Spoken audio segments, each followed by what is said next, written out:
Let's be real. Saving money can feel impossible sometimes. Like you're trying to budget, trying to cut back, and somehow your account still ends up giving up $3.27 in value. I used to think that saving $10,000 was only for people with super high income or side hustles on top of side hustles. But here's what I've learned. Saving a big amount and doing it fast doesn't mean you have to give up on your entire lifestyle or live a can of soup. You just need a system that actually works for you. So in this video, I'm breaking down the exact step I took to save $10,000 without extreme couping, skipping every latte, or selling half of my stuff. These are simple, doable strategies anyone can follow. Let's get into it. Step 1, know your number, then break it down. Okay, first thing first, let's stop saying I want to save money and actually figure out what that means. Because save more is not a plan, it's a Pinterest quote. When I first set the goal to save $10,000, it felt massive, like overwhelming, but the moment I broke it down, everything shifted. I put out my work apps on my whiteboard at this point and did $10,000 divided by 12 months, which equaled $833 a month. And suddenly it felt possible. Then I broke it down further. $833 a month equals $208 a week, which equals to $29.76 a day.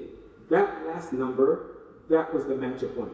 Because saving $29 a day, that felt doable. That's skipping takeout once or saying no to that random Amazon order that shows up at 1 a.m. with no memory attached. So that's going to be your first task. Grab your goal, whether it's $10,000 a month, $5,000, whatever it might be, and break it down. Make it real. Turn it into a number you can hold in your hand every single day. That's how we go from someday to actual progress. Step 2, audit your spending without judgment. All right, next step, and I promise this one's not as scary as it sounds. You need to audit your spending, not to feel bad, not to punish yourself, but just to see the truth. And here's what I did. I opened up my bank statement from the last 30 days, pulled up everything into a spreadsheet, or you can just write it down, whatever works for you, and I categorized every dollar. I kept it super simple. Needs, wants, and why did I buy that? And listen, I had a lot of purchases, like 3 random late night food orders when my fridge was full, a hair product I used once, and subscription I forgot I even signed up for. Once I saw all that in one place, I wasn't even mad. I was motivated because that $10 here, $40 there, it adds up fast. That was money I could redirect to my saving goals instead of letting it leak into a void. Because the key here is to look without judging yourself. This isn't about feeling guilty, it's about getting honest. Once you know where your money is going, you can actually tell you where to go next. Step 3, cut the easy leaks first. So now that you've seen where your money is actually going, step 3 is to start plugging the easiest leaks, meaning the stuff you won't even miss. And I'm not talking about cutting out overjoy or canceling your life. I mean the subscription you didn't even know we're still charging you, the app you haven't opened in a month, the random ads on that checkout that sneaks in, just because they're $5. Here's what I did. I picked up a lazy Sunday and just went through my recurring payment. I found this random cloud storage thing charging me $3.99 a month, and I haven't even used it since college. I canceled 3 streaming services I barely touched and rotated them monthly instead of paying for all of them at once. Right there, $60 back in my pocket every single month. And that's the point. You're not overhauling your lifestyle yet, you're just tightening up the stuff that's drawing money silently in the background. Think of this step as financial decluttering. You're clearing space to let that $10,000 goal actually breathe. And trust me, once you cut those easy leaks and see your savings start to grow, you'll be way more motivated to tackle the bigger stuff. Step 4, set a specific non-negotiable goal. All right, so this is the part that really flipped the switch for me. Actually setting a clear, unshippable goal. Not just, I want to save more, or it'd be nice to have a cushion. No. I'm talking about real numbers with real meaning. When I decided to save $10,000, I didn't just say it and hope it happened. I broke it down. I asked, how much do I need to save each month to hit this? How many months do I want to give myself? And what am I actually saving this for? And here's the real game changer. I gave that money a job.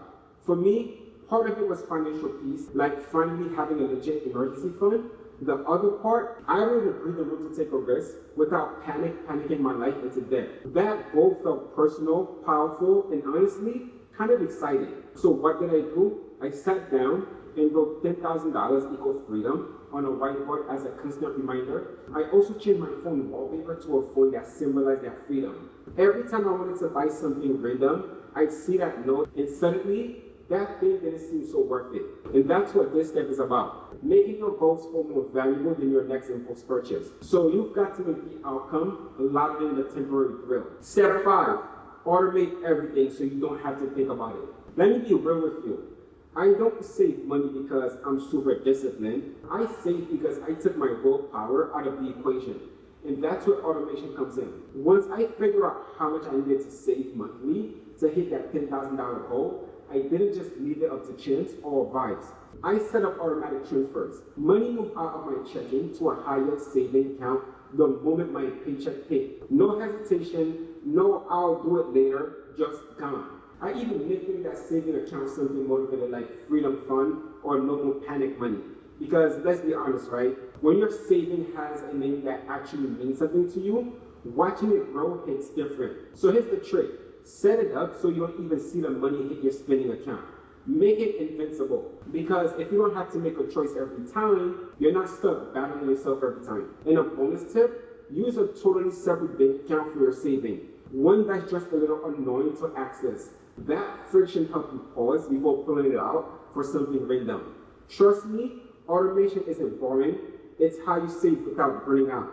So thank you guys for watching today's video. If you gain any value from this, don't forget to like, subscribe, and push the notification bell for more on sustainable fashion, personal finance, and minimalism. I'll see you guys in my next video.